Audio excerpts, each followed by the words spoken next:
ingin ingin membantu saudaranya yang kena sihir yang mau dibikin gila. Sihrul junun namanya, di sihir yang mau dibikin gila. Jadi di saat dia setelah sholat asar, ya, menjelang maghrib. Nah, ini kenapa menjelang maghrib itu gampang sekali orang keluar sukmanya. Menjelang maghrib kenapa melakukan perjalanan astral itu mudah sekali. Menjelang maghrib, menjelang subuh. Karena Nabi mengatakan, "Idza amsaytum, idza asbahtum wa amsaytum fakufu sibyanakum." Kalau sudah menjelang maghrib, sore hari menjelang maghrib, maka tahanlah anak-anak kalian. Li'anna hina idin yantashiru syaitan. Karena di saat itu setan-setan berkeliaran. Setan-setan di saat itu berkeliaran, artinya portal-portal itu kebuka. Portal dari dimensi jin ke dimensi nyata itu banyak terbuka. Makanya sahibut ta'lim muta'allim melarang kita untuk tidur setelah asar. Kenapa? Li'anna an-naum ba'dal asri yurisul junun. Karena tidur, ya, setelah sholat asar itu mengakibatkan kegilaan, bisa gila. Tidur setelah asar membuat gila. Kenapa ya? Karena orang yang portalnya kebuka, portal gaibnya kebuka, dia sukmanya bisa lepas, akhirnya gila, linglung gitu ya, lama-lama gila. Kan seperti itu.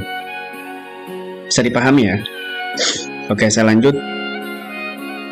Setelah sholat asar dia berzikir kepada Allah Subhanahu wa Ta'ala untuk membantu saudaranya. Dia baca doa-doa yang ada di maslak. Nah, kemudian tiba-tiba dia terhentak di hatinya ada suara untuk membaca ayat Allahu yatawaffal anfusa hina mautiha wallati lam tamut fi manamiha ila akhirih, yang sering saya jelaskan. Nah, ketika dia baca, tiba-tiba ada angin sepoi-sepoi. Awalnya angin sepoi-sepoi.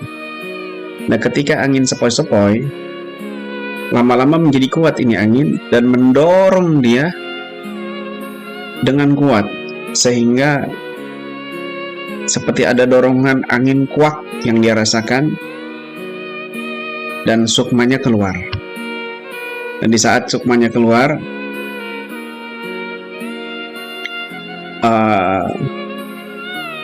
dia itu melihat alam bawah tanah seperti labirin penuh jalan bercabang-cabang. Tapi cabangnya itu bukan hanya ada kanan, kiri, depan, dan belakang, tapi juga ada cabang ke atas dan juga ke bawah. Dindingnya itu seperti dinding tanah. Ketika dia sentuh tanah, maka tanah itu kembali lagi ke asal. Tanah kembali lagi ke asal. Dan kadang ada pintu-pintu di dalam dindingnya. Nah, di dalam pintu itu dia nggak buka pintunya, itu ada suara-suara yang nggak nyaman dia dengar. Entah itu suara jeritan, suara orang minta tolong, dan lain sebagainya. Dia nggak berani buka, pokoknya intinya gitu. Kemudian setelah itu dia berjalan sampai ujungnya itu hutan kesunyian, kata dia. Ya, kalau alam yang bentuknya tanah, kata dia, itu ujungnya hutan kesunyian.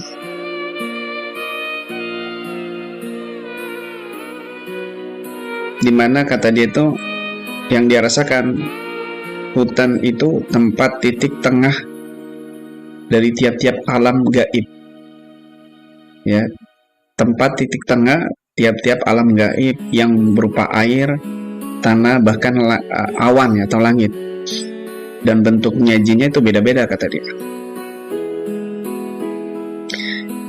Tapi jin yang paling disegani dihormati itu jin yang kalangan langit. Karena mereka itu masuk kategori jin yang punya pengetahuan, bahkan dapat berubah menjadi burung begitu.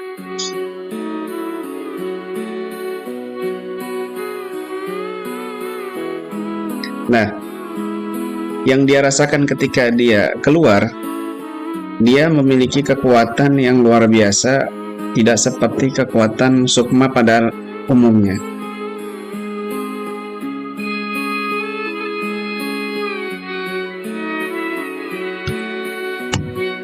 Kenapa? Karena akibat dzikir tadi itu.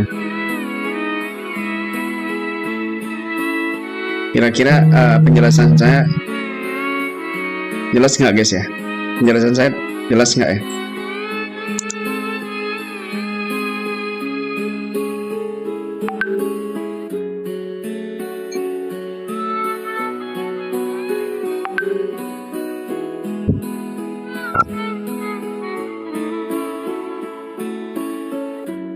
Al-Fakir, terima kasih banyak.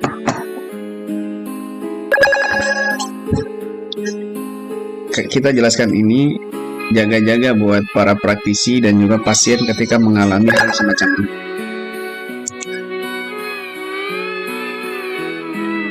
Ya, berjaga-jaga ketika mengalami hal semacam ini.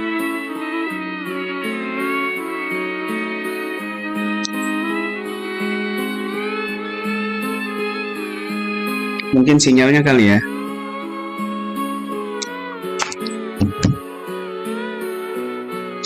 Bentar, saya matikan dulu wifi-nya semua ya.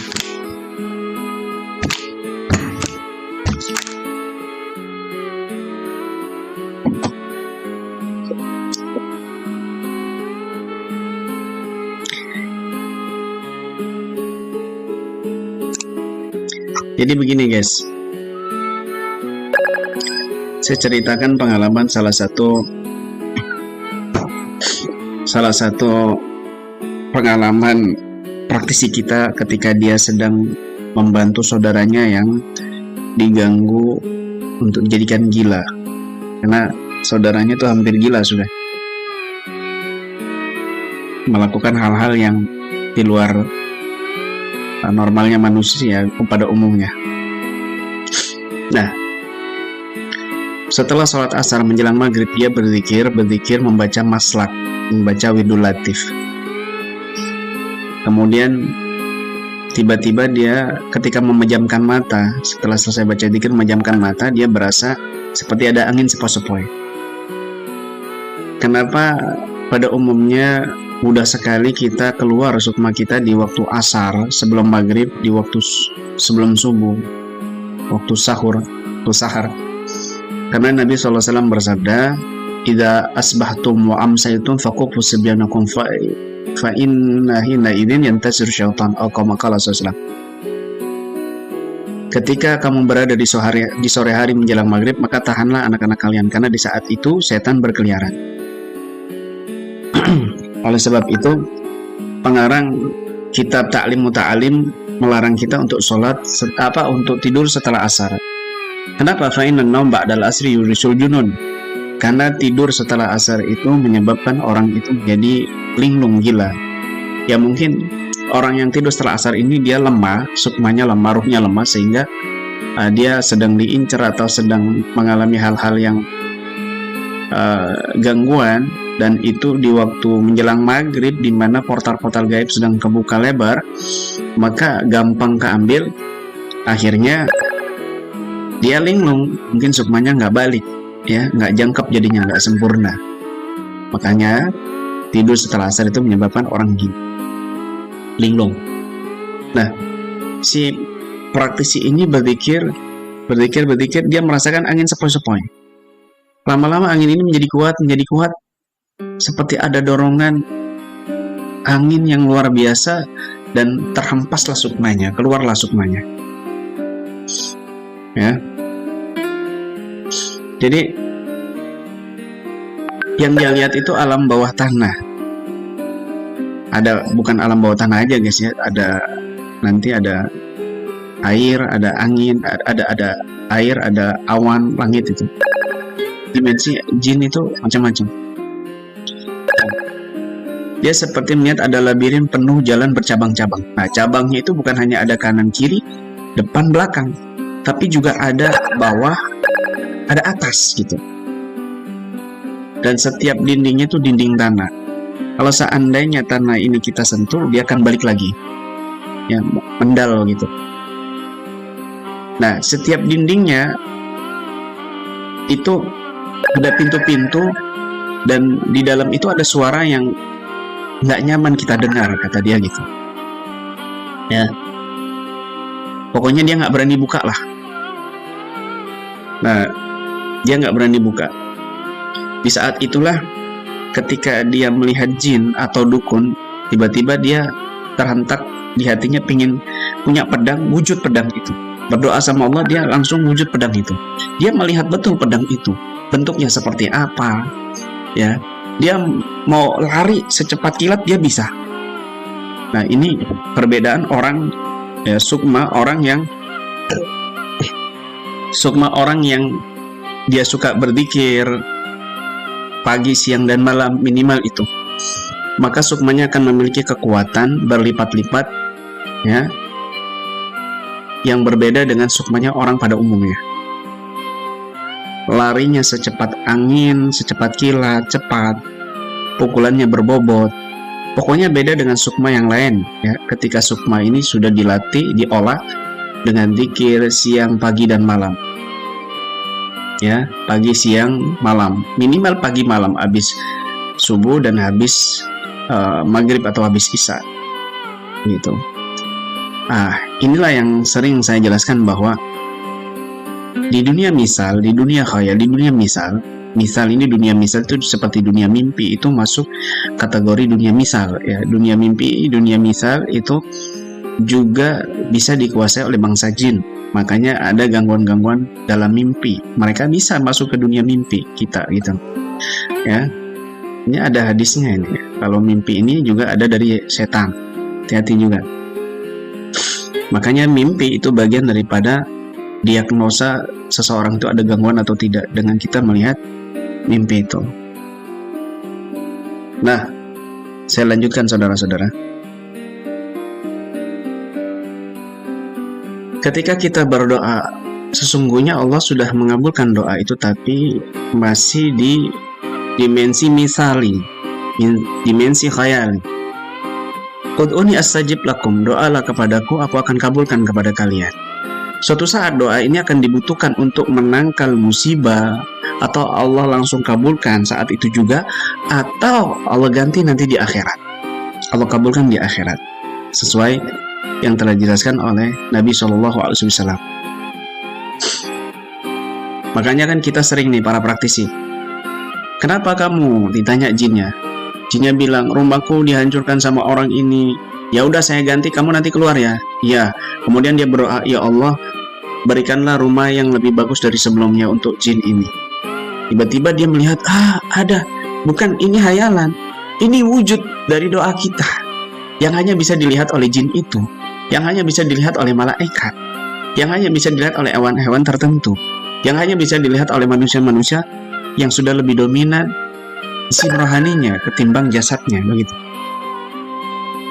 Rohaninya lebih kuat gitu. Maka seperti kisah yang sering saya bawakan, ada orang Malaysia yang dia ini rekreasi 3 hari, kemudian setelah 3 hari dia pulang ke rumahnya, istrinya nih ngecek CCTV. Istrinya kaget sekali, di situ ada sosok penampakan. Laporan ke suaminya. Setelah suaminya ngecek, ternyata itu bukan sosok jin, tapi itu sosok manusia yang sedang bingung. Kamu siapa? Ditanya sama suaminya. Saya sebenarnya mau mencuri, tapi saya bingung mau pulang, ini nggak bisa-bisa beberapa hari ini, katanya gitu. Siang malam dia bingung mencari pintu, nggak ketemu. Istrinya lapor polisi kan, mau ditelepon, ditahan sama suami. Jangan. Suaminya kasihan, akhirnya dikasih makan, kemudian dikasih ongkos pulang. Suaminya mikir, kenapa bisa terjadi seperti itu? Akhirnya dia sadar bahwa setiap kali dia mau keluar rumah, dia membaca waja'alna min baini aydihim saddan wa min khalfihim saddan fa'aqsaynahum fahum la yubsirun. Ya, surat Yasin ayat 9 yang sering kita baca juga para praktisi KBRA dengan zikir as-satrul latif, ya, yang saya namakan as-satrul latif. Nah, ini Allah katakan, aku jadikan penutup depan belakang sehingga mereka tidak bisa melihat. Dia membaca dengan